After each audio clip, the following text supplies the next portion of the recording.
UFC London. This is the weigh-in recap show, full card predictions, and the betting breakdown. Looking forward to talking about each of the matchups on the card after seeing the fighters on the scales. Make sure you guys smash that like button. If you're new to the channel, subscribe. Turn the post notifications on and make sure to share the video as well. Also note the full card UFC Fight Night London Fight Companion goes down tomorrow, 12 p.m. Eastern time. So be here for that as we enjoy the violent festivities. And let's get into the first fight. We have Jafel Filho versus Daniel Barez. I've been picking Filho through the week and nothing substantial really happened here with them on the scales. There wasn't any kind of hiccups between these two.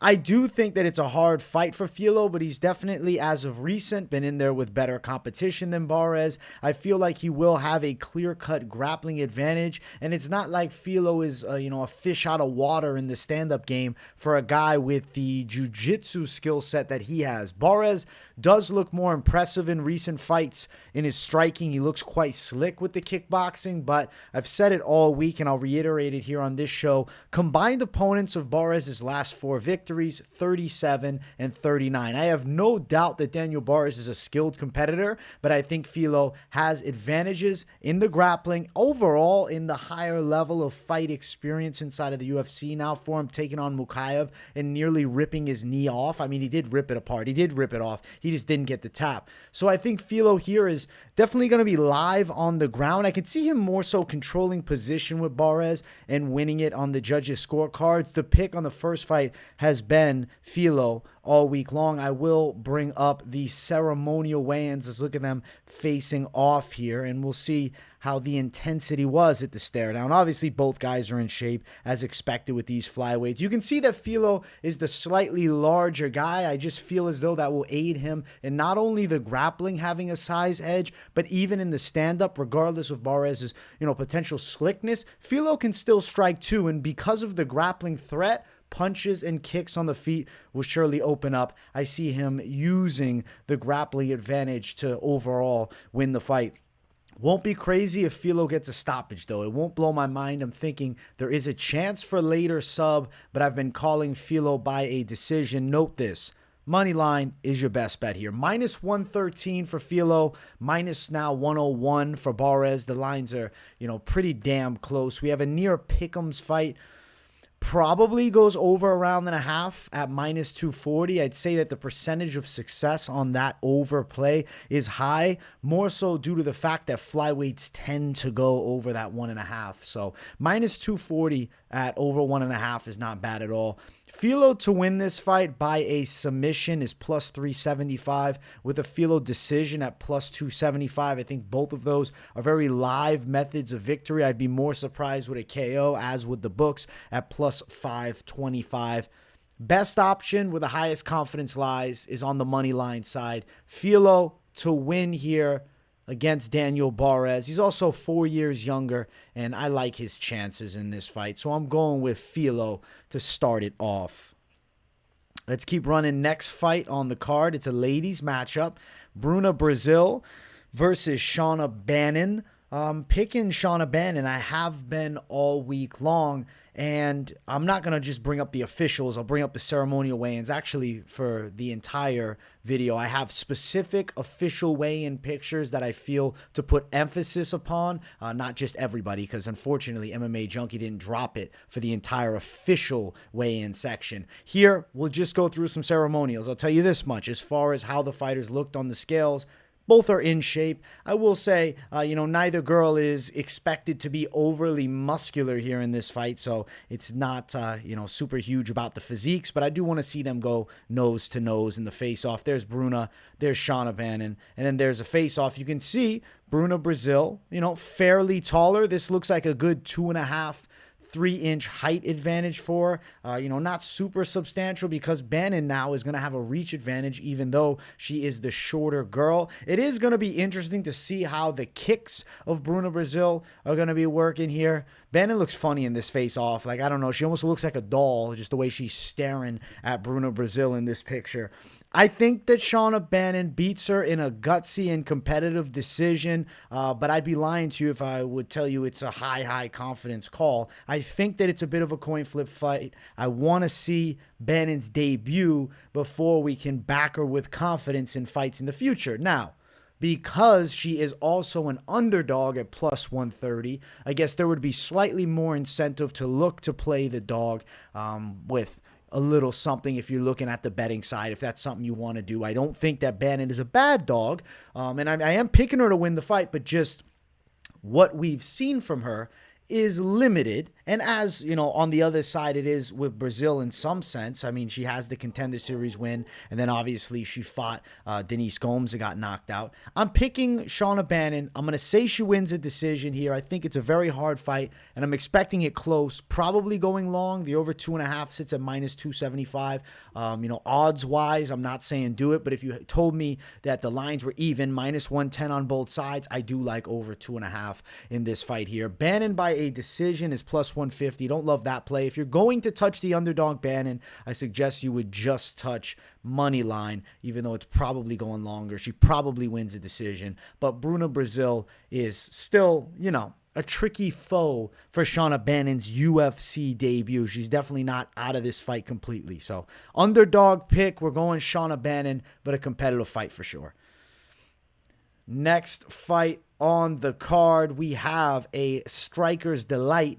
It's Chris Duncan versus Yanal Ashmouz. I have been picking Yanal Ashmouz all week, and he looked good on the scales, jacked.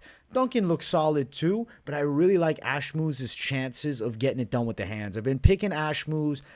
Regardless of what we see here in the face-off, Ashmouz is the pick because there was no hiccups on the scales by either guy. Looking at Ashmouz, he's jacked and shredded. And then there is a pretty badass face paint job from Chris Duncan, who's also pretty jacked and shredded. Then there's the face-off. You see, similar height. There's about a 1-inch difference, and that seems to be quite accurate. I think, Ashmouz can hurt Chris Duncan on the feet more so than Duncan could do the damage to him. If you're Chris Duncan, I think to win this fight, you need a more MMA-based game, mixing in wrestling, landing takedowns, garnering some control time, and then outstriking Ashmouz for moments and not overexposing yourself, trying to look to bang. But Chris Duncan likes to throw heavy shots. He does at times get caught inside of the pocket. He tends to slightly square up with his opponents for a split second too long, and he gets caught. If you look at Chris Duncan's past, few big fights that he's had, he's been stunned in them all. We look back. Morales hurt him. He got hurt by Charlie Campbell. And then obviously Slava Claus knocked him out. I think Ashmouz has the punching power and the grappling defensive capabilities to stop a Duncan looking to maybe mix in takedowns. So Ashmouz knockout, the official call. Plus 125 for Ashmouz. I do like this underdog Ashmouz here. I think he's quite live. Minus 145 for Chris Duncan. Obviously, the plus money side for Ashmouz is intriguing, and the likelihood of him getting a KO, it sits at plus 325. I do think there's a real chance he gets a knockout. I think actually plus 325 is not too shabby of a tag. Money line is always better. I'll reiterate it as many times as need be. The money line is where the confidence is at, because let's say it goes long, you're kicking yourself. Why the fuck did I just attack knockout? But I think Ashmouz has the stopping power and the punching style to get to somebody like Chris Duncan and knock him out. I don't see Duncan having much success in the grappling department here, and I do believe that is where he needs this fight to be. On the feet, I think he struggles with an Ashmouz. I'm going with the Red Fox. I'm going with Yanal Ashmouz to knock out Chris Duncan. He's an underdog that I like a lot on this card. So Ashmouz to get it done here. Next fight on the card, we have a ladies matchup between Ketlen Vieira and Pannie Kianzad. I've been picking Ketlen Vieira all week in this matchup here. I do think that her size that she has could be a bit of a factor. So this was a matchup that I was excited to look at the face-offs and see when they went nose to nose how each of them look. So officially the pick call has been Ketlen Vieira. I will bring up the face-off and we'll check these ladies out. You can see on the scale, I mean, this is the ceremonial, so they got a little time to rehydrate, but both girls looked solid at the officials too. There was no concerning notes to make, but we have a badass nose to nose between these two girls here, and I expect Pannie Kianzad is going to try to throw with fairly high volume. Vieira is more powerful. Kianzad is a bit faster. I think Vieira is also stronger than her. The lines are close for this fight, I think, for good reason, because we have two girls that honestly want it bad. Kianzad's looking to make that turn to top contender, and Ketlen Vieira obviously lost last time against Raquel Pennington in a, somewhat controversial / competitive decision. She's a -153 favorite. Pannie Kianzad +133. I do think Ketlen Vieira is going to do more, and she will end off with a win here. I feel like decision is going to be my official call for Ketlen Vieira. -150 is the money line side. I do think this fight is going to be hard fought 3 rounds with Vieira coming out on top at -115. I think she's going to be a bit physically stronger. She can control a Pannie Kianzad inside. I also think she has more power in her strikes, though Pannie Kianzad, like I said, a little bit faster, a little bit lighter footed, maybe better pure boxing chops, but the overall game, I think Vieira is more of a danger. So I'm going Ketlen Vieira to win over Pannie Kianzad, but I'll tell you, I'm impressed by the confidence. Pannie and her going nose to nose. I think both these girls are highly confident in victory. So it's going to be a hard fought 3 rounds. Probably going over, but the over 2.5 was like -325, which, isn't all that appetizing of a play. But hey, maybe for some of you, it's a parlay piece. Ketlen Vieira the pick, and I do think it's going long.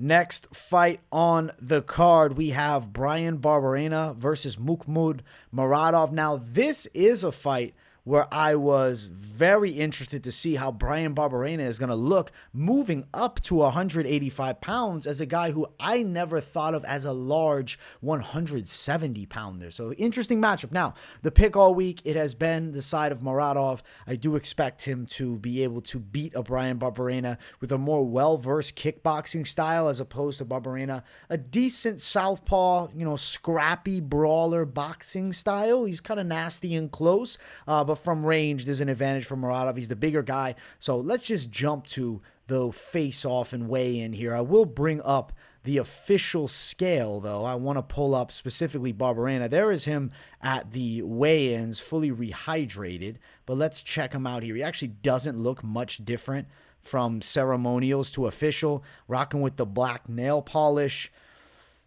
He's looking like he's got visible fat with probably minimal muscle gain. So we have a guy who's really a natural 170-pounder taking on a fairly jacked 185-pounder. I mean, Muradov is pretty well fucking built.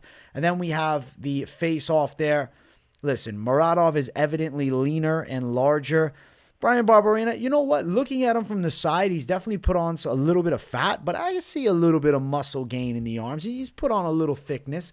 Overall, I don't think that makes a difference. Muradov should win, but Barberena is always one of those dog tough competitive type guys that just brings the fire. He's a dog tough competitor is really what I was trying to say. And I think that him being a dog tough competitor could at the very least allow him to go into the later stages of this fight. So the official prediction for this matchup is going to be Makhmud Muradov. How am I thinking he's getting it done? I'm feeling decision. I'll hope for a knockout for the entertainment value. But I think Bryan Barberena is dog tough, and he's going to be hard to get out of there. Now, odds for this fight, quite wide, -350 for Muradov. Barberena at +285, but is anybody really surprised by these lines? We have a guy from welterweight jumping up to fight a fairly jacked middleweight, known for his striking, whose losses have come against grapplers in the UFC, not strikers. So Muradov for the win. I do think he has the stopping power. Now, over 1.5. There's another over 1.5. I don't think you're crazy for looking at that over 1.5 because Bryan Barberena is not an easy guy to get out of there. If you dig into his record, right, he's been stopped by knockout just 2 times. And I'm not thinking a Muradov submission is very live. We know submission aces, Gunnar Nelson and Dos Anjos, got Bryan Barberena out of there, but they are much more credentialed on the ground. Looking at when he was knocked out last, it was in the 3rd round against Brown, 3rd round against Luque. So I guess the interesting note is I was thinking if Muradov is to get the KO, the later stages of this fight, I don't think he's getting a dog tough Barberena out of there in the 1st round. So I do think the over 1.5 is live. And now when you look at Muradov by KO, TKO, the 3rd round is plus 1,000. I could see him wearing on a Barberena landing strikes, especially if he's starting to get body shots off, fatiguing him and then stopping him in the 2nd or 3rd, plus 700 for a 2nd. And just a straight KO prop, if you do think that Muradov wins it by a knockout, sits at plus 175. But I do think that over 1.5 is live, and I like Muradov minus 350. It's not a great, tag, but likelihood of success I do think is high. So Muradov for the W. Let's keep on running up the card. Next fight, we have big boys going at it. It's heavyweights Mick Parkin versus Jamal Pogues. Parkin making his UFC debut. Pogues sophomore appearance. I've been picking Pogues. He beat Josh Parisian last time, and I've kind of compared Mick Parkin to like a slightly better version of a Josh Parisian right now. He's got a fun style, but we don't know enough about Mick Parkin at a high level. Okay, he beat a 5-0 fighter. Eduardo Nieves quit in that fight for sure and gave up the rear naked choke. Now, that's not saying that Mick Parkin isn't good. I'm not trying to take away anything from him there, but he was broken. So Nieves 5-0, but not that impressive 5-0 type fighter. 6-9 fighter, right? When you dig in, 7-7, 2-3, 2-17. Mick Parkin has not faced a level of competition like Pogues. I guess I'll say it for the 3rd time. Look at the guys that Pogues has lost to and even his win. So he beat Josh Parisian, but if you look at losses, Alex Polizzi, the late Jordan Young, rest in peace to him, and Taylor Johnson. 3 names outside of the UFC that are quality. And then you even look at his Contender Series wins. He has 2 of them against, a 10-1, 11-0 fighter. Tim Hiley, he's been chinned before, but still, W over a guy that at least has fought some competition. Jamal Pogues has been in there with guys that are high level. So I do think the former light heavyweight moving up probably wins a hard-fought decision, but it's heavyweight. One punch changes everything, and it's not impossible for a Mick Parkin, so don't throw the bag at the Pogues call as a lock. Pogues here, he's keeping his shirt on, but he should have took it off. So is Mick Parkin. These guys keeping their shirts on here, that's a fucking disappointment. But I'll tell you this.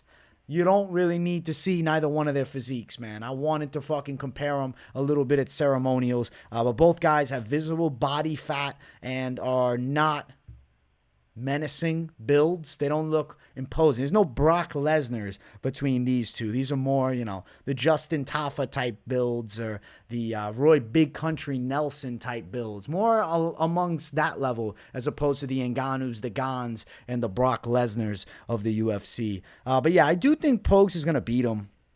I'm feeling like Pogues' decision. We'll bring up the lines.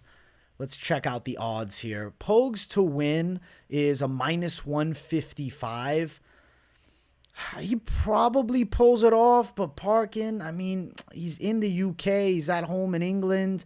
6-0. Is that something you want to bet against at minus 160? He's probably, I think, going over 1.5. Another one. I think this is going over 1.5. Minus 214. It's probably going a bit longer. I think Pogues can control where this fight takes place using some wrestling. I think Parkin's dangerous early, though. Parkin by knockout plus 375. Pogues by decision plus 200. The official call is Pogues by decision. But minus 160 betting line. You could put it like a risque parlay. But just to go heavy on Pogues, I think the Mick Parkin hype and being at home is also causing some hesitancy. But from what I've saw, I'm not impressed by Mick Parkin. And I think Pogues is the better fighter. But does Pogues freak out fighting at home when London's cheering on Parkin? So there's, I guess, some intangibles potentially here. I'm picking Pogues for the win.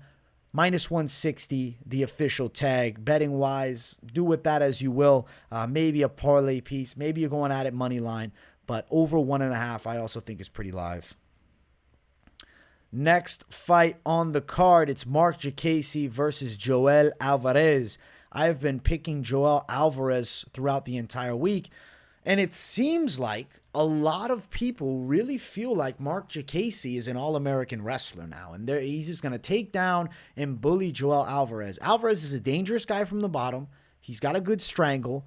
Diakiese's been guillotined before.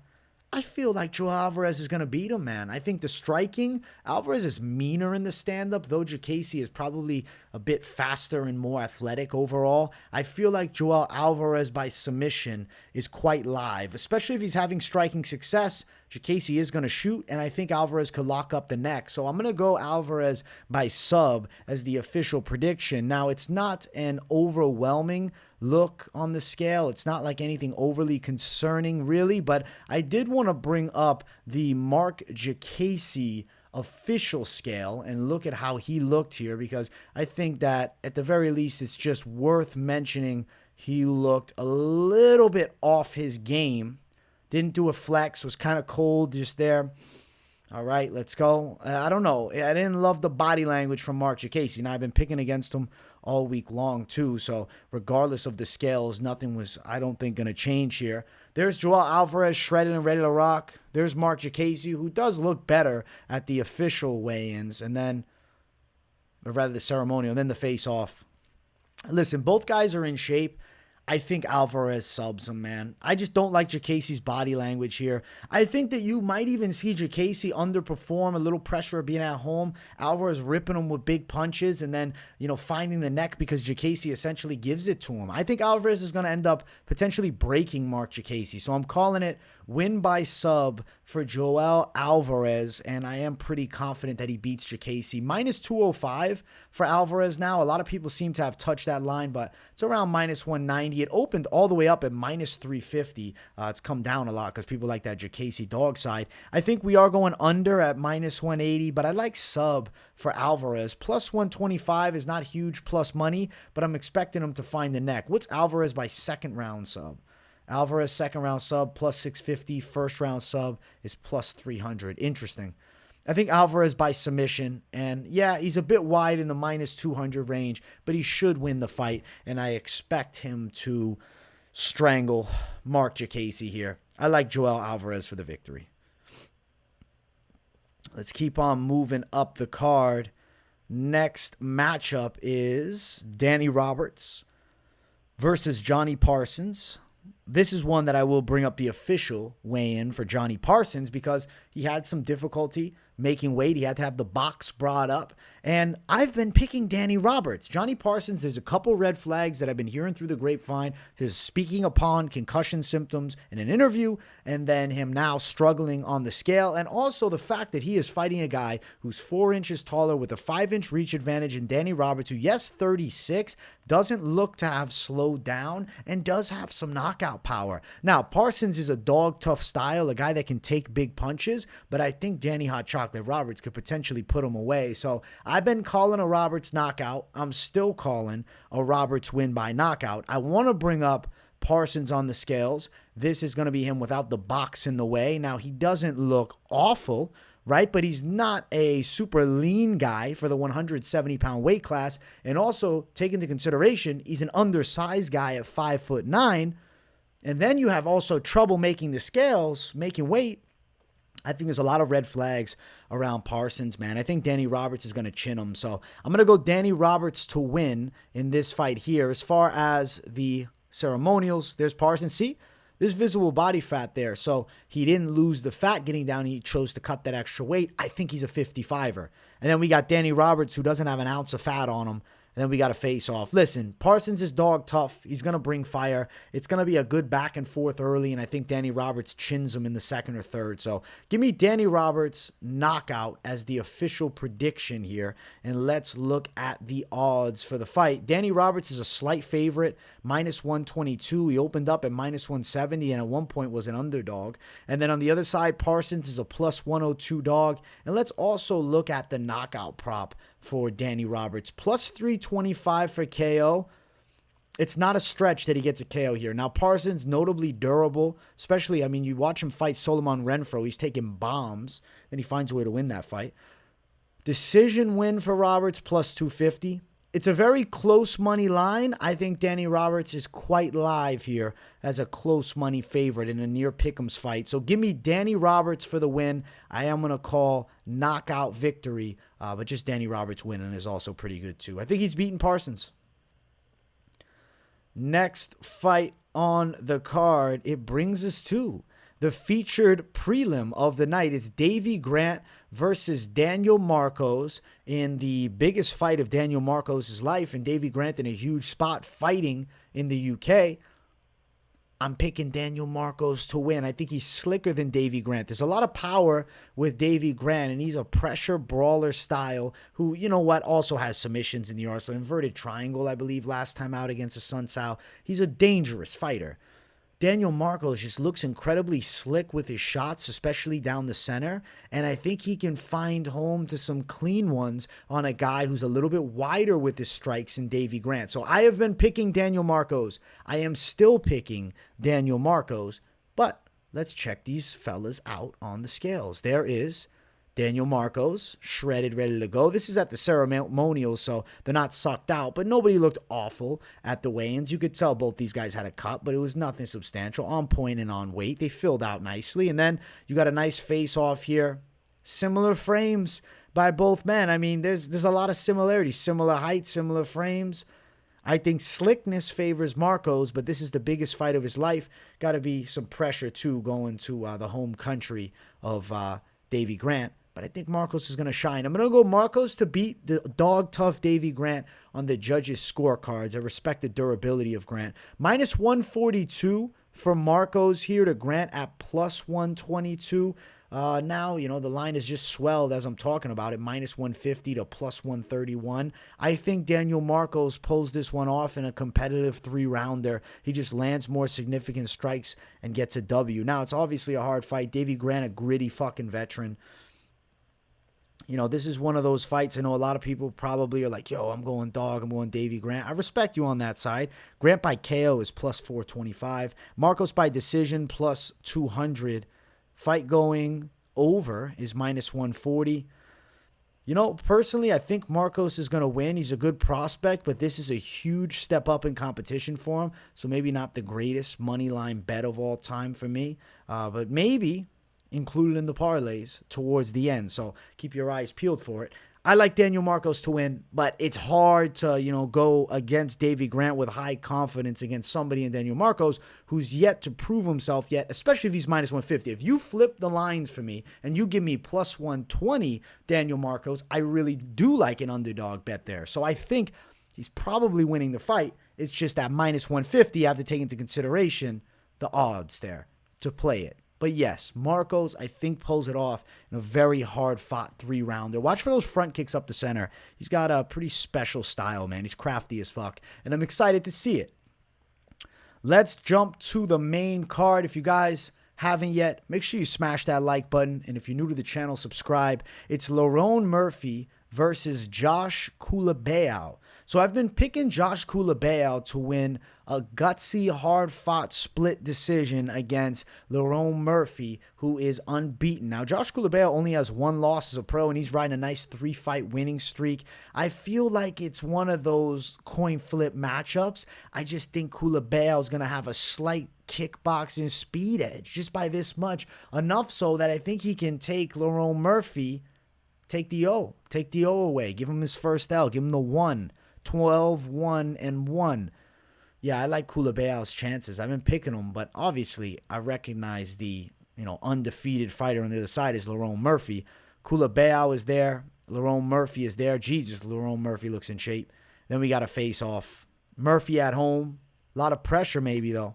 And I believe it's his birthday today, so happy birthday to Lerone Murphy. Unfortunately, I'm picking against him. I think Culibao gets it done by a smidge, man. He's coming in tough. I like Culibao's style. I think he's a dangerous guy who can scrap well, and I kind of feel like that matches up well with Murphy's style. Murphy's not overly powerful either, so Culibao can keep coming after him.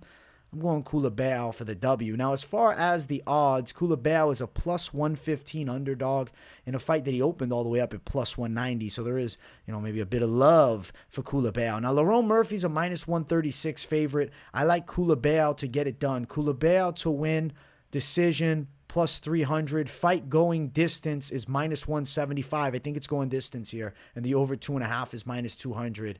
Yeah, both guys pretty solid and durable. I mean, you look, Culibao has that one TKO loss. Jalen Turner, who's a freak, and that was up a weight class too. And now he's taking on Lerone Murphy, who had some real struggles against Gabriel Santos last time out, who is a real good prospect nonetheless. But David Onama dropped a hammer on him and knocked him out. Murphy doesn't have that type of stopping power, and that's why I like Culibao's chances in this matchup here as a slight underdog. So riding with Josh Culibao to get the win to start the main card off. We're going for the dog here. Next fight on the card is Jai Herbert versus Faraz Ziam. I think Faraz Ziam has the advantage in the takedowns, the grappling, the clinch. I feel like that's where he's going to exploit Jai Herbert's weakness. As far as in the pure striking, Herbert's a bit more powerful and explosive, but Ziam is quite schooled. He's got solid kickboxing chops. He's known for his kickboxing first and foremost, now transitioning, into more of the MMA style game. He trains at Kill Cliff FC. Obviously, there's some solid guys on the come up there, solid guys at the top, some beast mode wrestlers, good looks for him to work with in that room. And I can see the evolution in his offensive wrestling game, whereas Jai Herbert, 35 years of age, we know what we get from Jai. He's a tough SOB, a pretty solid kickboxer, but not, in my opinion, overly impressive. And now I got Faraz Ziam, who's almost a decade younger, 9 years younger than him. I got to go with Faraz Ziam to beat him. I think the grappling is going to be a substantial key to victory for Ziam. I expect him to find takedowns, and that will allow him to find more strikes too. So let's go Faraz Ziam for the win in this fight here. As far as the ceremonial scales, we expected both guys in shape. No difficulties with the weight cut by either man. You can see Ziam just a little bit taller here than Jai Herbert, though Jai, I believe, has a ever so slight reach advantage of 2 inches. Yes, he does. Competitive fight, I think Ziam pulls it off by finding takedowns. But he doesn't look menacing at all at the face-offs. I'll tell you that. Jai's more intimidating. But the stylistic matchup, I think Ziam finds trips in close. And I think he gets a win over Jai Herbert. Now, I think there's always a possibility, right, if Ziam is in these dominant positions on the floor, that he can find a submission. But I've kind of been feeling decision all week. Minus 155, Ziam, money line. Herbert around plus 136. It depends where you go. Ziam to win by submission is all the way up at plus 650. And I mean, Jai Herbert has been subbed in the past. Renato Moicano, though, obviously a freakish level grappling skill. 1 sub loss for him. He has 3 TKO losses. You see why, though, I officially am calling decision, because Ziam, I think, is more of a likely, what is the word? I don't want to say he's playing it safe in the fucking cage. He's getting in a cage, but he's going to look to score the points to win the fight and control position, as opposed to, risking it all for a finish. So I'm going to go Ziam by decision. The line for that decision is just plus 190. Don't really love the prop betting side of this one. I think Ziam at minus 155 is not a great play either, but I think that he's going to get his hand raised in a hard-fought fight. Probably going that over 2.5 at minus 150 as well.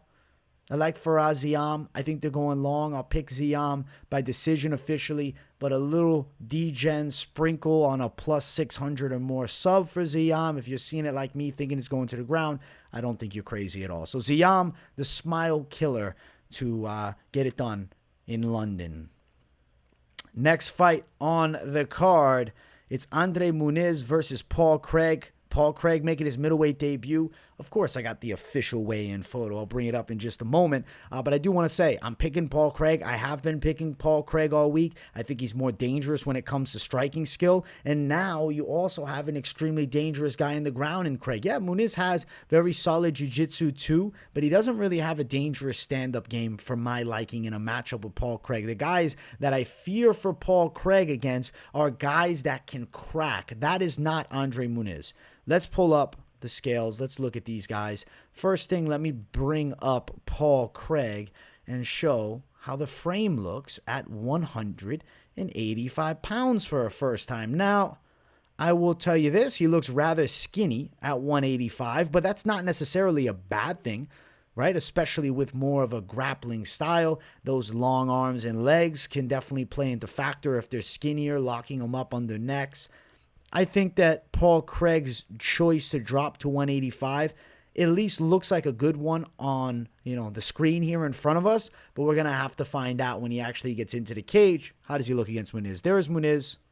There is Paul Craig. I'm telling you, he's in shape, man. And there's a very intense face-off. Paul Craig is not here to catch an L. He's here to make a name for himself at middleweight. Goes as far as to claim that he is a middleweight who was always fighting at light heavyweight, though I don't necessarily agree with that. I'm curious to see how he does against Andre Muniz, who's a pretty solid top 15 middleweight grappler. I'm going to pick Craig to win. He's a plus 190 dog. If you're picking Paul Craig, do you have to play him by sub? I'll say no. I actually think you could play Craig just money line. Craig by sub is plus 350. If Craig somehow got a KO, that's plus 1200. That'd be pretty badass. But I think there's a real chance that he submits an Andre Muniz. Now, over 1.5 is interesting because I think that they're going into the second and third. But if Paul Craig's got no chin at 185 and he gets touched with one jab, maybe he falls over. I don't think that's going to happen, but always got to bring up that, random risk factor, but it's probably going over 1.5. I'm thinking second or third round sub for Craig. I don't think it comes super easy against a guy as skilled on the floor as Muniz. I really hope that Paul Craig doesn't play one of those pole guard style game plans because Muniz is dangerous on top. Rather, I hope that he looks to get the back of Muniz by using the clinch, shooting for takedowns, wearing on him against the cage. That, to me, is a much more effective style to bring here for Paul Craig. So the pick, it's going to be Paul Craig for the win. I think he's getting it done. I will call sub, but just money line would be the better betting side. And probably going over 1.5. Next fight on the card, Nathaniel Wood versus Andre Fili. I've been hyped to see these two face off. I've been picking Nathaniel Wood. Went with him as the money line lock of the night for the card. So I think that Nathaniel Wood has some clear-cut advantages over Andre Fili. Now, I don't love that he's minus 205. I wish he was minus 105. But it's because I do think there's a real pathway to victory. And I feel like he's going to be able to rip up the legs of Fili, touch him up with the hands as well. And I could see him not being an easy guy to deal with in the grappling either. Fili, yes, he's longer. He's got that reach advantage, but he definitely doesn't have the same thud as a Nathaniel Wood, and I don't think he has a super substantial amount of power to keep a Nathaniel Wood off of him. Now, Fili is decent from the outside, but it's definitely not impossible for a Wood to close that gap. So I expect consistent pressure attack by Wood, him finding great shots, beating up the legs of Fili and getting his hand raised. So I like Nathaniel Wood to win. Been excited to see these guys actually face off after a week of waiting for it. There is Fili tatted up and ready to go. There is Nathaniel Wood, who looks pretty great on the scale. And then there's them facing off. And what do you immediately see? The height difference that is 5'6" to 5'11" doesn't seem real to me. This looks like 5'9" to 5'11", not 5'6" to 5'11". Nathaniel Wood is either a lot taller than we think, or Fili is also, a couple inches shorter. I see Nathaniel Wood ripping him up, man. I'm confident in Nathaniel Wood. I think he's going to show out at home in fucking England. Nathaniel Wood for the win. And I really feel like he's a dangerous prospect at 145. Now, he's around minus 210 money line now. Fili around plus 180 as the underdog. Nathaniel Wood by knockout at plus 450, it definitely is not impossible he stops an Andre Fili. Now, as of late, you look at Nathaniel Wood's run, right? You see a shitload of decisions. The last time he got a knockout win was, well, he's got sub wins here in 2019, but I'm looking for a straight knockout. Last time a knockout was Cage Warriors 2018. But don't tell me it's impossible for him to get a knockout. Now, it's not impossible for a sub either. The sub line is actually even wider at plus 900. But Fili's not an easy guy to bully on the ground. You can see Fili got knocked out by Britu. But, he survived Bryce Mitchell's submission threat. So I believe if Wood is to get a finish, more so likely, I would say it's going to be a knockout win. So I'm picking Nathaniel Wood to win the fight. I'm, though, expecting it probably goes all three. Wood by decision plus 125. And I think Nathaniel Wood is to get his hand raised, and we're riding with him to victory here over Andre Fili. Let's keep running up to the co-main event. It's Molly McCann versus Julia Stoliarenko. I got Julia Stoliarenko weighing in because last fight for her, she was 139. She looked a bit chubby, and there didn't seem to be a lot of hope that she would make weight. People thought that she wouldn't even get to the scales. Well, she made it to the scales. I'll bring it up in a moment. Now, I've been picking Molly McCann to TKO her, but with some relative concerns being height and reach differential, the fact that Stoliarenko has a horrible record, but like she still can scrap, and she comes from, you know, a heavier weight class a lot of the times in her career. Like if you look, last fight was 140, big girl, submitted Rose Clark. There's W's for her, but, you know, not many. It's few and far between, but she's been in there against some decent names. Molly McCann, you know, a priority style of, you know, knockout striking. She likes to bring the fire. If you get it to the ground, though, she can struggle a bit. So let's look at Stoliarenko quickly first on the scale. Let's see how she looks here. Julia Stoliarenko. Look, lean, ready to go. To be honest, she kind of looks like Jasmine Jasdavicius, which is a little bit intimidating if you're on the other side as Molly McCann, because Jasdavicius takedowns are on point. Dude, she looks fucking jacked for this fight. And there's Molly Meatballs looking pretty normal, face to face, stone cold. I'm not pick flipping, but if you have your parlays relying on Molly McCann, guys, you need to be shitting yourself a little bit, and I think you do something without it, because I don't know. Julia Stoliarenko doesn't look like she's here to lose. I told you guys, I ain't pick flipping against unless some crazy shit happens at weigh-ins. But my confidence on Molly McCann is a 50-50 at this point. And when you're at a 50-50 and you have odds favoring Stoliarenko at plus 170, so I guess they're favoring Molly McCann, but you know what I mean? The betting, W side, if you're looking to get plus money, is Stoliarenko. It doesn't seem like a wild-ass bet, especially she opened at plus 300. That's crazy.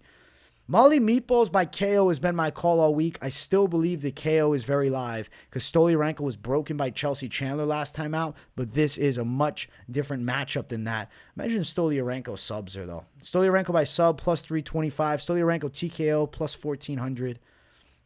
If you're playing the dog in Stoliarenko, you're probably just going plus 175, straight dog money line. Will Molly Meatballs fumble at home? I think it's possible. So she's no most confident pick of the night. Molly McCann, I'm saying KO, but I'm telling you, like, that's what I was feeling all week with the film study. So I ain't going against it. I ain't going against my initial instinct. But I like Stoliarenko on the scales. I like the way her confidence is. She's in shape. She's not a bad dog bet. And I maybe tomorrow consider throwing something at Stoliarenko pre-fight. Maybe even a Stoliarenko sub, but the money line's not bad. Have her in, a dog degenerate parlay. We'll talk parlays at the end, and maybe I'll make something like that with Stoliarenko. Just don't have it all on Molly. Even though I'm picking Molly Meatballs, I just don't like betting her. Next fight on the card, it's the main event. It's Tom Aspinall versus Marcin Tybura. Guys, if you haven't yet, make sure you smash that like button, and if you're new to the channel, subscribe. Tom Aspinall, Marcin Tybura. The pick for me has been Tom Aspinall. The pick for everybody is probably Tom Aspinall to win, unless you're really reaching with a dog. I do think he's going to be able to box up a Marcin Tybura, and now you also give him better ground skills. Like, Tybura has a jiu-jitsu black belt. He has competent skills on the ground. He beats a lot of the lesser heavyweights. That's grappling game, for a lack of better word, suck. Now, suck is not the word to use for UFC level fighters, but suck on the context of the highest level of grappling. You get what I'm saying? Tom Aspinall is actually quite good at Brazilian jiu-jitsu in a pure jiu-jitsu setting too. In the cage, I mean, he straight arm locked Volkov. His boxing is always good. He's got fast hands with knockout power. Come on, man. I think Tom Aspinall is going to be touching up Marcin Tybura. Tybura is durable, and he's known for coming back in fights, but against lesser heavyweights, not against guys to the athletic capabilities and potential of Tom Aspinall. So Aspinall by knockout is my official call. But can you imagine he subs Tybura? That'd be pretty sick. Let's pull them up. Let's look at them on the scales. Let's check these savages out. There is Marcin Tybura. And then there's Tom Aspinall. He looked thick, man. He came in big. He's heavier than Marcin Tybura by a little bit. You see the blackout tattoos for Aspinall. That's an interesting look. Face-to-face with one another, I think Tom Aspinall is going to crack him with some good bombs. Obviously, it seems like there's a small percentage of people that have lost faith in Aspinall since that knee injury. But before then, everybody was talking like he was the next champ. So let's not write him off just yet, man. And I'm definitely not. I'm picking Aspinall. He's a confident pick for me, and he should get a finish. It's minus 450 money line for Tommy Aspinall. Marcin plus 360. If you do go over, it's plus 145. But I'll tell you, Aspinall is very live for that under at minus 175. Aspinall by KO sits at minus 150. Aspinall by sub is plus 250, though. And if you're trying to go Aspinall inside distance, minus 325, I'll tell you, I see him getting it done inside of the distance. I do. Even if it's in the later stages. Now, I'm expecting first two, but if he is to win in the later stages, I think that's also, a solid inside distance. But minus 325 sucks. Maybe you have it parlayed with something if your books are allowing a prop parlay. We'll talk parlays in just a second. But yeah, Tom Aspinall to win the main event. I just think he's way better than Marcin Tybura here, and I think he's going to beat him up. So Aspinall for the W, and that leads us into the parlays. Now, I put two high-confidence picks on the screen with Aspinall and Muradov, but I know some will want a little more steam. Then you also got Nathaniel Wood for the win. I think those, are pretty trifecta-like. It's a pretty solid fucking three-way, three-play type shit. All right, let's see. Who do we add in here? I'm going to skip on adding in iffy dogs. I want to add in something I feel is quite likely. Quite likely.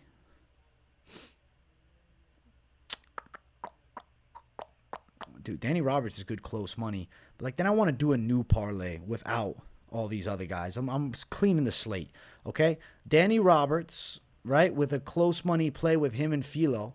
Plus 244. Take him out. Filho is not actually a bad guy to have with Ashmouz. If you just want to do early fights of the night parlays to cash it quick. Ashmouz and Filho. Filho, I think, is quite live to win. And if you wanted to match him up, maybe with even the likes of Daniel Marcos, close money faves. It's not crazy, right? It's not crazy. It's not too crazy. I kind of want to go dog crazy, right? Let's say that we had a Craig win. And let's say we also had the lock with Wood. And then we had Stoliarenko, who just looked better on the scale. Plus 1,086 for that trifecta there. This one seems like it ends up hitting, man. Yeah, my confidence in Molly Meatballs is dropping by the fucking second over here. Put Ashmouz in it as well. Let's say you took Craig out. You're like, yo, fuck it. I don't want Craig in it. You don't trust him. Wood, Stoliarenko, Ashmouz, I think is quite live. With a Makhmud Muradov that brings you to plus 1,171. I do think Stoliarenko is going to end up being a little bit of a D-gen parlay piece because I don't know. I just got the feeling, man. I would rather put her in there than Molly Meatballs if I'm looking for that plus money tag. Muradov, Wood, Aspinall, that's just plus 139. Ashmouz, Stoliarenko, plus 14. Faraziam, I don't love it. I don't love it, man. I like my lock. I like Ashmouz as a dog a lot, with the ones that I like a lot as far as, this likelihood of success. I like Aspinall, obviously, a lot. Muradov, obviously, a lot. I think Roberts is a good chance to win, but, he's still, a pretty iffy guy with a lot of his fights. And then, somebody like Jamal Pogues, you're betting on coin flips. Ketlen Vieira probably wins it. Maybe you're going the over there. Some interesting fights on this card, man. Don't go too crazy with your parlays, but I definitely suggest you throw in some underdog love with those parlays if you're going to do it. And I mean, your lowest confidence pick of the card, maybe you mix that up with a good value dog that happens to be on the opposite side, like Stoliarenko with Molly Meatballs. So there's a lot of good ways to play it. Don't go nuts, guys. Don't go nuts with the parlays. Get you a little plus 1,000 money and run. But let's see. I'm going to make a little D-gen savagery. We're going to go with some picks that I do believe are going to come through here. All right, so see, we only got plus 263 for a four-fighter play if we're looking for the favorites. But as soon as you bring the dog heat in, you bring Ashmouz, now you got plus 753. It's a big jump. If you put it in Filho, this is risky as fuck, but I'll put Filho in plus 1,529, and I'll add in Stoliarenko plus 4,380. Give me an over that I can play. What can we add in? What over do we got here? Let's add in the fucking Vieira over. Gives me plus 5,000 now. Plus 5,659. Be cautious with your parlays, but you guys get the idea. 2-3 fighters max if you're really looking to capitalize. Like, you know what? I'll do one last one. Now I got to do one last one. Let's just do it like this. Okay? You say you're like, yo, I want to go Wood with you, and I want to go Ashmouz plus 256. You don't like Ashmouz. Maybe you're going with Stoliarenko, who looked good, and you're going with Tom Aspinall, right? Plus 408. You got 3 fighters on the main card. That's probably better. But yeah, damn, bro. Stoliarenko, the money line tag in a 50-50, it don't look bad, but we'll see, man. Still picking Molly meatballs, but just for the parlays, sometimes, you know, if it's a 50-50, you can add in somebody that's not your pick. I hope you guys enjoyed the show. Much love to everybody watching. Make sure you guys smash that like button. If you're new to the channel, subscribe. Definitely let me know what you think of the picks in the comments. Drop a W in the chat to boost that algorithm for your boy as well. I appreciate you all watching. Bringing the heat constantly. I promise you guys, I'm bringing the fire with news reactions too, so keep your eyes peeled with those. I know this past week I kind of missed a couple, but I'm getting back on that horse, baby. We're making it happen. Much love. See you guys for the Fight Companion. Like I said, 12 p.m. Eastern time. I'll be live for it. Maybe you're watching on Saturday. Maybe I'm live right now. Make sure to check me out. Much love, people, and I'll see you all in the next one. Peace.